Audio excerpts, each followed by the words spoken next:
मैं आज तुम्हें एक ऐसे रहस्य में ले जा रहा हूं जिसे सभ्यता ने हजारों सालों से छुपा कर रखा है, जिसे धर्म ने पाप कहा और जिसे मनोविज्ञान ने मिटा देने की कोशिश की। क्योंकि यह रहस्य इतना खतरनाक है कि अगर मनुष्य ने इसे जान लिया तो उसकी सारी नैतिकता, उसका सारा आचरण ढह जाएगा और जो कुछ उसे सिखाया गया है वह सब झूठ साबित हो जाएगा। यह रहस्य स्त्री की गहराई से जुड़ा है, उसकी उस इच्छा से जो समाज के हर नियम के परे है। स्त्री का मन विरोधाभासों से बना है और यही उसकी सुंदरता भी है। वह जिस चीज को ठुकराती है उसी के लिए भीतर से तड़पती है। वह जिस पुरुष से बहस करती है उसी के सामने झुकने की चाह रखती है। यह कोई भ्रम नहीं, यह स्त्री की प्रकृति है। पुरुष इसे समझ नहीं पाता क्योंकि वह सीधा है, वह सोचता है प्रेम का मतलब देखभाल है, देना है, समर्पण है। लेकिन स्त्री की चाहत इन सब से परे है।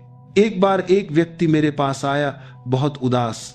उसने कहा, गुरुदेव, मैं समझ नहीं पा रहा हूं कि मेरी पत्नी मुझे छोड़कर उस आदमी के पास क्यों चली गई जो उसे कभी ठीक से देखता भी नहीं।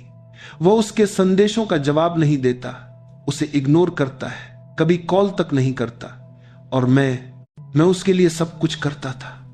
सुबह उसकी चाय बनाता, उसका मूड खराब होता तो ऑफिस से वापस चला आता, उसका जन्मदिन, उसकी हर पसंद नापसंद याद रखता था।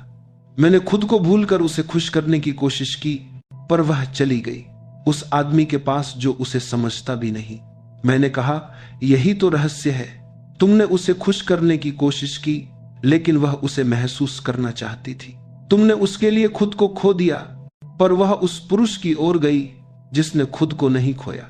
उस आदमी की आंखों में आंसू थे, लेकिन मैंने कहा, यह मत समझो कि उसने तुम्हें धोखा दिया, उसने बस अपनी प्रकृति का अनुसरण किया।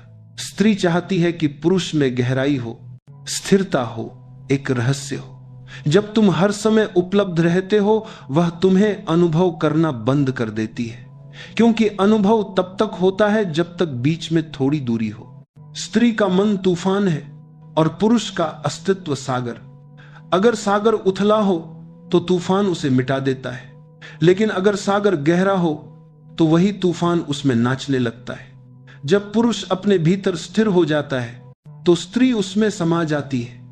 वह चाहती है कि कोई ऐसा हो जिसके सामने उसे अपने नियंत्रण छोड़ने का भय न लगे। वह उस पुरुष के सामने झुकना चाहती है जो उसके तूफान को भी थाम सके। और यही कारण है